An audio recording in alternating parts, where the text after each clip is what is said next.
a Netflix original film. The Wi-Fi isn't working. In the event of a global communications breakdown, do the following. Stay inside. What just happened here is happening everywhere. Avoid strangers. We've all been deserted. I don't trust them. And most importantly, do not panic. Julia Roberts. What happens next? Mahershala Ali. I knew something was coming. Leave the World Behind. Rated R. In select theaters now and on Netflix December 8th.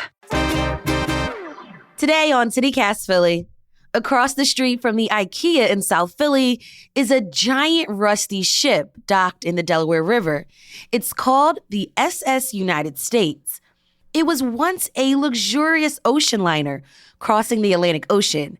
Think the Titanic, but bigger. But since the late 1990s, it's just been sitting there empty. I'm speaking with a local reporter about plans to give it a new life and some legal issues the ship's owners have to navigate through. It's Tuesday, December 5th. I'm Trinae Nuri, and here's what Philly's talking about.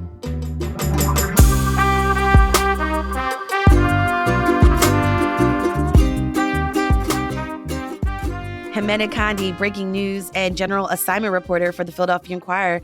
Thanks for being on the show. Yeah, thank you for having me. You recently wrote about the latest plan to save the SS United States. First, I got to ask you, describe just how big the ship is. Okay, Trinae, you did a great job. Thank you. I think everyone has seen a photo of the Titanic. Huge, beautiful ship. Now imagine a longer ship and age it with a ton of rust, and that's the SS United States. She is close to 1,000 feet in length, or about 5 city blocks, and that's about 100 feet longer than the Titanic. She's got the classic black or navy bottom with the 2 giant funnels where exhaust used to come out of back when she was functional. And you can see that the funnels were once red, white, and blue, though, of course, those colors have long faded away. And its highest point is more than 100 feet tall, making it about some 15 stories in height, according to past coverage. Got you. So this is a piece of American history. What once was the SS United States? I would say it was 3 things. It was a passenger liner, it was a top-notch military asset, and it was also used for bragging rights. So in 1952, the SS United States makes its debut. Its maiden voyage from New York to England. It makes the trip in record time. Immediately, it's considered this feat of American engineering, and it inspires a lot of pride among Americans, and that's for a couple of reasons. One, it's, this huge, beautiful ocean liner. It was the most modern vessel of its time. It was American-made by this enormous workforce of about 3,000 people. A fun fact is that every state contributed a component of the ship. Oh, wow, that's so neat. Yeah. And to this day, it is the largest passenger ship ever built in the U.S. It's also the fastest vessel of its time, reaching about 44 miles an hour at top speed. At the same time, the ship is important to the country for another major reason, and that's because it doubled as this military ship. So if a war were to break out, it could transport up to 15,000 troops. And all of this combined makes the SS United States the place to be. Everyone who can afford to wants to experience this vessel, including big names like Marilyn Monroe, Rita Hayworth, Duke Ellington, future presidents, royalty. The ship is so impressive, people start calling it the Queen of the Seas, and it gets this fun little nickname of America's flagship. Though, of course, all good things come to an end. Okay, so let's talk about the end. Who actually left this piece of American history in South Philly? So it took a while to get here. First, the 60s roll around and there comes to be a much better way to cross the Atlantic, and that's planes. The SS United States is retired. The Navy takes ownership or control of it for a while, up until 1978. Then the Navy decides that it doesn't need the ship as a backup vessel anymore, and it puts the ship up for sale. And so this is a moment where, you see a wave of owners come and go with different plans to rehab the ship, and they all basically kind of fail. And, one owner tried to convert the ship into timeshare condos, but the financing doesn't come through. And in 1984, the owner auctions off the artwork and the furnishings. In the 90s, there's talk about making the ship a cruise ship. And that doesn't come together either. And then finally, the ship has to go to Ukraine and Turkey to get hazardous material remediation. And once that happens, that owner brings the ship to Philly in 1996 because a Cherry Hill financial company suggests to the owner, hey, Philly is probably the most well-equipped city to rehab this ship. Also, you might have a good chance at putting a financial deal together to go ahead and rehab the ship. So that is kind of how it lands in Philly in 1996. Wow, what a history, Jimena. Who owns the ship now? So the stewards of the ship, it's called the SS United States Conservancy. It's a nonprofit based in D.C., and it's led by the ship's designer's granddaughter, Susan Gibbs. And so since the 90s, even as the ship was struggling to find its future, the Conservancy has been advocating to turn the ship into either a hotel or also a museum or a combination of the two, mainly because they think it would be a shame to send this ship to the scrapyard. Again, they believe that the ship has a storied history and, the U.S. shouldn't just let that go and send it to the scrapyard. But this ship's saga has even more layers, and we'll talk more about that after the break. This is CityCast Philly.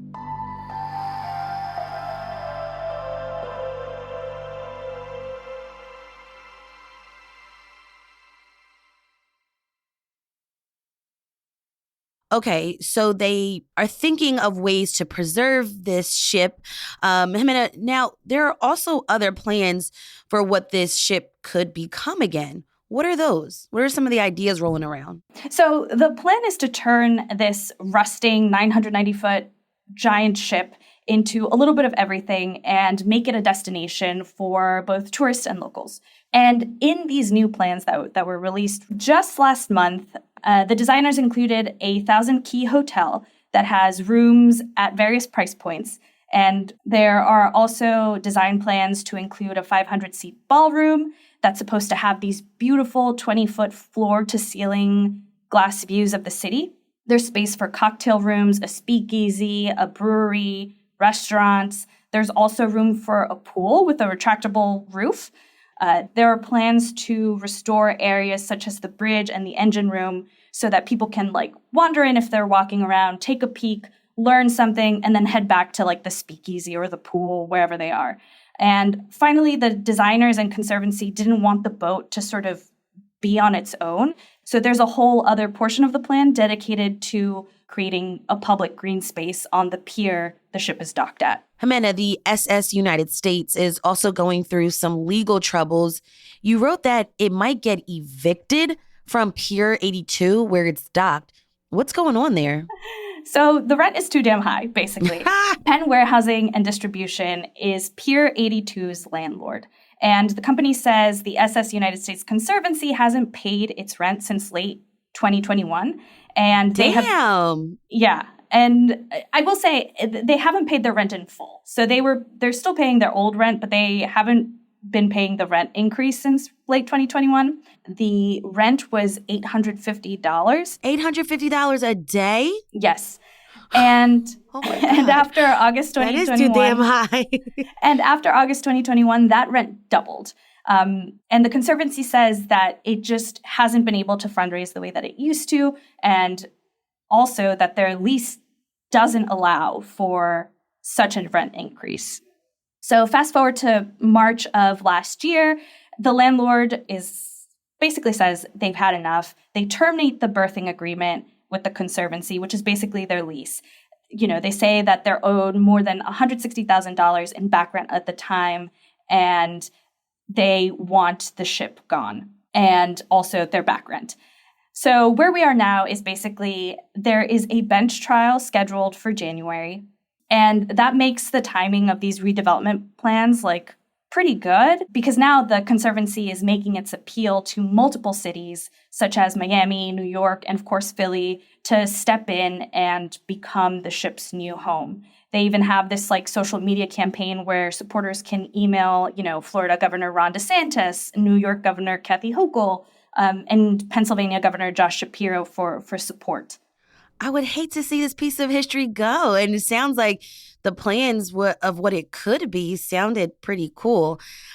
Jimena, so separate from the back rent, how much would it actually take for the SS United States to be fixed up again in all of its glory? What's like the price tag? Not much. Trinae, I don't know if you have $400 million, but you know what? I can help out. Not.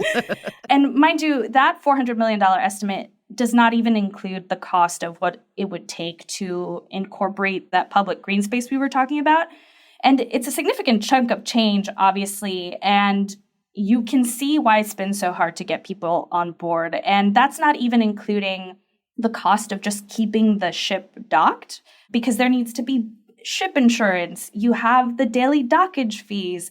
There are the daily maintenance costs. And that's totally separate from the actual rehab of $400 million. So, Jimena, when will we know about the potential future of the ship? So we will have a better idea in January or, whenever the bench trial takes place. The judge has the potential to go ahead and say it's okay to evict the ship, in which case they would be in a pretty tight bind. And again, something that the Conservancy makes very clear is that if they are evicted and they have no place to go, the ship is likely bound to become scrap. There are a lot of groups here in the city that preserve and work on preserving homes and historical structures and buildings in the city.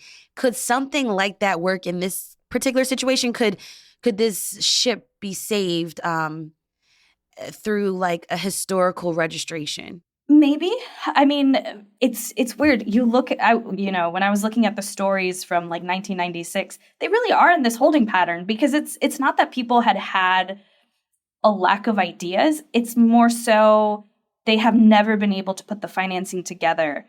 And it's also been a mixture of bad timing. So at one point, Norwegian Cruise Line, they even were like, hey, we can make this an operable ship again. And then the 2008 recession happened. And they had to sell the boat. But, there was no one on the market to buy it. And the only reason that this boat avoided the scrapyard in like 2009, 2010 is because Jerry Lenfest, the guy who is dead now, but he owned the Inquirer, he made a $6 million donation to save the boat and also to pay for 20 months of rent. And the idea was that, hey, 20 months should be enough time to have a new redevelopment plan and save it from the scrapyard. But again, it's this pattern of like people have ideas, people have plans, but like the money just never comes through. And, it would be interesting if somehow this time it's different. But $400 million is a lot of money. And maybe it's a matter of several groups coming in together or, advocating for the ship and then finding private funding, but who knows? Jimena Condi, breaking news and general assignment reporter for the Philadelphia Inquirer. Thanks so much for joining me on CityCast Philly. Of course. Thank you for having me. Choo-choo. Just kidding. Read more of Jimena's reporting on the SS United States by clicking the link in the show notes.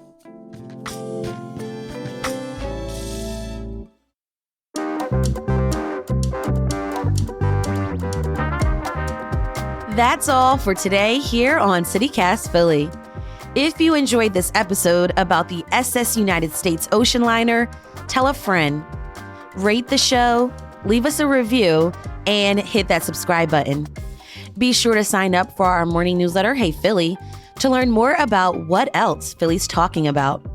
We'll be back tomorrow morning with more news from around the city. Bye.